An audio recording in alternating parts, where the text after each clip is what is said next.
So let's talk a little bit about globalization. It's a concept you've probably heard, and it's a big and a difficult thing to study because what it is, scientifically and precisely in the terms of comparative politics, isn't exactly easy to understand. And early on, Thomas Friedman is going to declare that the world is flat.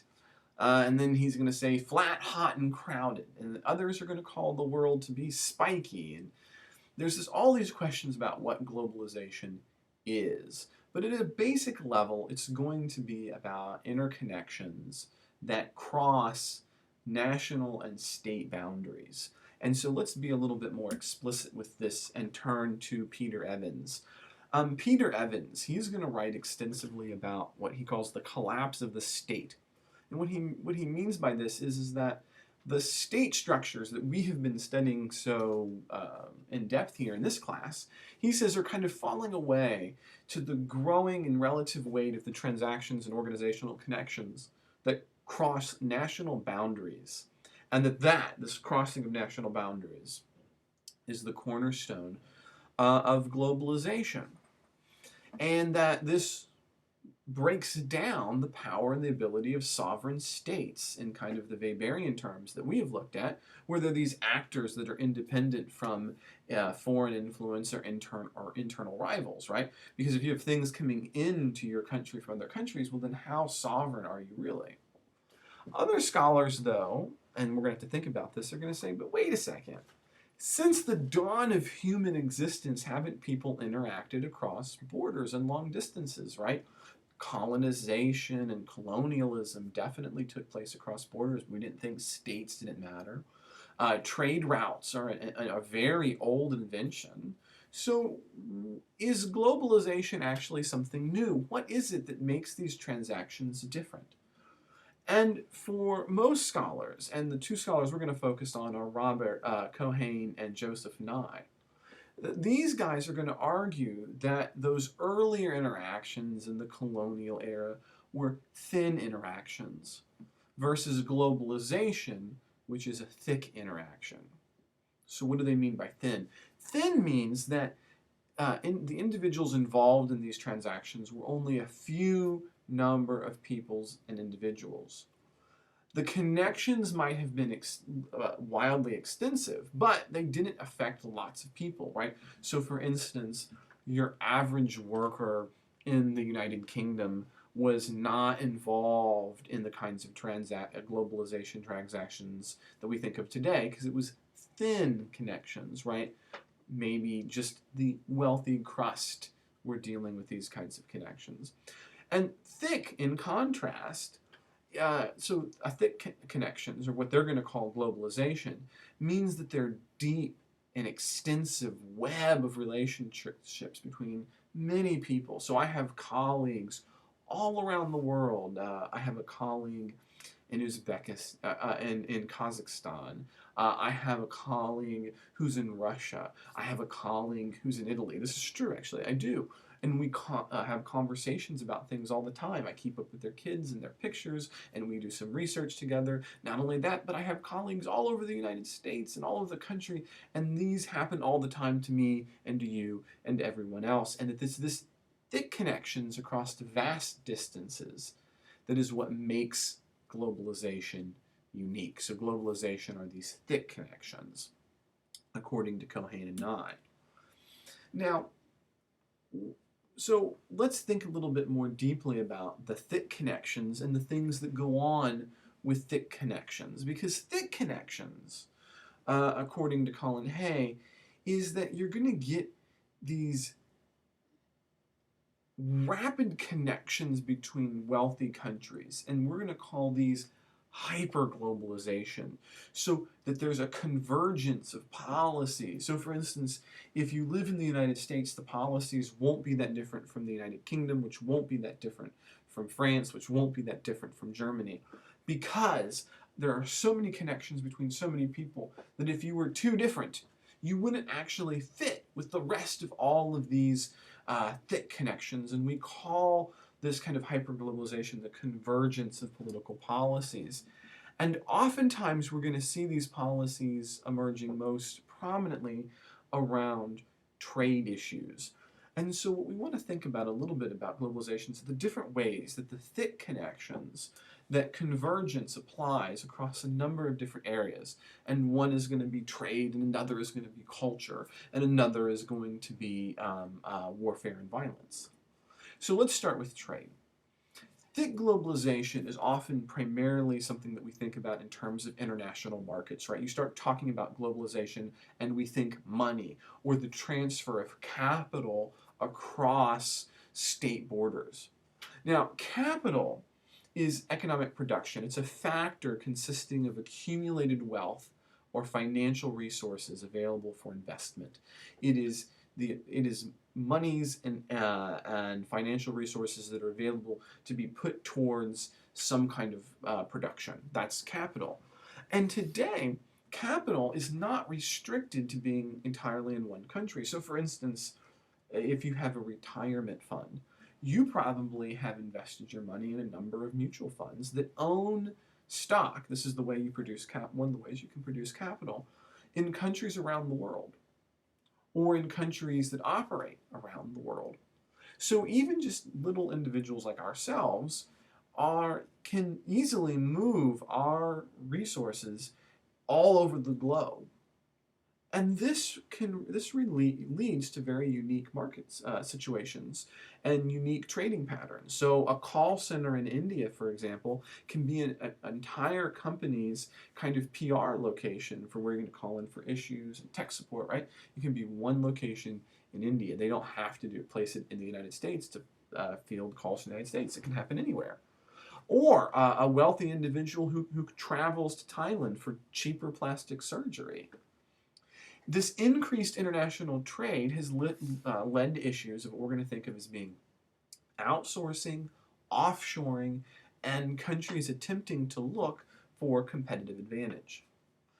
So, increasingly in a globalized economic market, so we have thick global connections on trade and capital, you're going to notice the things you own. Like, so for instance, your cell phone that you own was probably assembled in Brazil or China, with parts that were probably produced in Malaysia. The apple that you bought at the store and had from lunch was probably picked in Chile. And you're probably going to see that wealthier countries in this kind of environments are going to find their businesses having to think and compete on a global scale. So they might want to move their jobs to another country which has better seeming conditions or prices or whatever. This is outsourcing. Outsourcing is when countries move jobs to another country. And offshoring is when they house some of their basic services or processes abroad. And this is really easy to do, or relatively at least easy to do, in a globalized country, right? So if in China there's not a lot of employment and there's a lot of people, that means wages are really low. For basic unskilled labor, where do you think you're going to have the best kind of bang for your buck? It's going to be in China or in Brazil, or a country that has large labor force and a small amount of current jobs, because people will be working for less. Now, this is going to change over time because as more countries come in, this is going to drive wages up. But again, you could move them again theoretically. So in this increased interdependence environment where jobs and offshoring can occur, and where it's easy for money and capital to move, countries need to seek comparative advantage. And what this means is that you're looking for the goods, the services, the things that your country can produce with the most efficiency in order to be competitive internationally, right? So for instance, right now, we're competitive on the creation of goods and services here in the United States. Like, so for instance, an Apple product is designed, produced by Americans primarily working in the United States. We have a competitive advantage on that. As a result, many companies locate in Silicon Valley and they're trying to produce more tech workers. However, the actual production of the things that they are creating today take place in a variety of locations around the world, most prominently China. So for instance, with Apple, we have to think about what's the conditions of the workers, etc., in other countries. This is kind of the issues of comparative advantage. We won't go too deeply into this because that's a topic that's more in depth than what we're going to do here. Globalization has also given rise, especially due to these thick economic connections, to a variety of non-state actors. So thick connections of globalization and convergence lead to a variety of non-state and suprastate entities. So these are organizations that are going to have power and that can compete with the power of states. For instance, multinational corporations, or what you're going to see in the books is called MNCs. These are companies like Apple, which exist and stretch beyond one country and have major offices all around the world. And they can easily move or locate themselves where they want to. And this is a very big counterbalance to a state. Another are non-governmental organizations, or what you're going to see in the book is NGOs. These are powerful political players which exist across state borders but are not corporations. These are things like the Red Cross or Amnesty International. They have, like the Red Cross is all over the world. They put lots of pressures on countries, especially in war zones, for the treatment of individuals. Another kind of non-state organization we're going to see arising are intergovernmental organizations. Intergovernmental organizations are a kind of supra-state, meaning above the state organization, because they are an organization of states. So we call these IGOs, intergovernmental organizations. These are groups of states which work together inside of an organization for some kind of outcome. So for instance, the World Trade Organization, the WTO, is an IGO. It's states coming together to regulate the practices of trade, to prevent uncompetitive practices from occurring. No one's forcing states to do this, but there's a lot of advantages to being in something like the WTO. Another example is the United Nations, voluntary treaties to organize and resolve conflict outside of war. Finally, we're going to have international regimes. And international regimes function in a similar way, but they link states together through rules and norms that shape their relationship to one another. And so, for instance, we might think of this as NAFTA. Now, when you start having all of these connections with money, capital, and groups, this leads to questions of culture. So the thick connections of globalization also not just result in international markets and the easy motion of capital, it also results in the easier movement of people across borders, which leads to modern day issues of immigration, assimilation, and nativism. To kind of help us think about the issue of culture, let's think about France.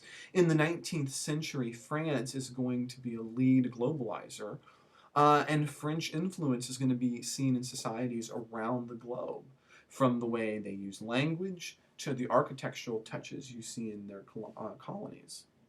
And in large part, this is probably because France is a net exporter of culture in the 19th century. Come the 20th century, though, and then as you move into the 21st century, France becomes more ambivalent about globalization, and in part this is because it becomes a net importer of cultural forms from other countries instead of an exporter. And so a common refrain in the late 20th and early 21st century in France has been quote, the French way. You want to do things the French way and resist the globalized culture, resist Americanization. And this includes things like, okay, what do you do when McDonald's comes to town? Or what do you do when other kinds of cultural icons, non-native cultural cues, begin to become prominent in your country? And one of the biggest ways this happens, and this has happened in France as well, is that people immigrate. And immigrants are going to more or less merge with the mainstream culture of the society into which they're immigrating. However, many of them, or at least some of them, are going to keep some of their own cultural autonomy. And this, especially early on in the immigration process, leads to big debates inside of states about how should we deal with immigrants and how should we deal specifically with immigrants who want and do keep a lot of their culture. Should they be assimilating the way we view and do things? And what culture is specifically to a specific nation and state becomes fuzzier in the thick connections of globalization because it's easier to borrow, move, and transfer those things. And so, in other words, the question is about assimilation, the extent to which one culture is integrated into other cultures. Now, one big response in the modern era to immigration is nativism. And nativism is a political attitude that seeks to protect the interests of established cultural groups in a country against the interests of more recent immigrants and their cultural. Finally, globalization has had a profound impact on warfare, specifically globalization with terrorism. Thick globalization, the same globalization that has allowed for transnational networks with markets and capital and culture, can also transmit things which are more worrisome to people. And this include the kinds of things that emerge out inside of failed, weak, or collapsed states. The best example of this is Al Qaeda. One of the central features of Al Qaeda and other groups like them is that they're decentralized in structure. And that means they can't be defeated, quote unquote, like a nation state because they have a network that is transnational. It's across many countries. It's diffuse. There's no specific head.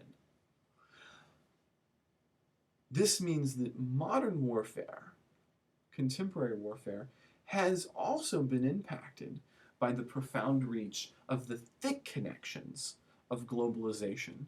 And we're going to be ending right here.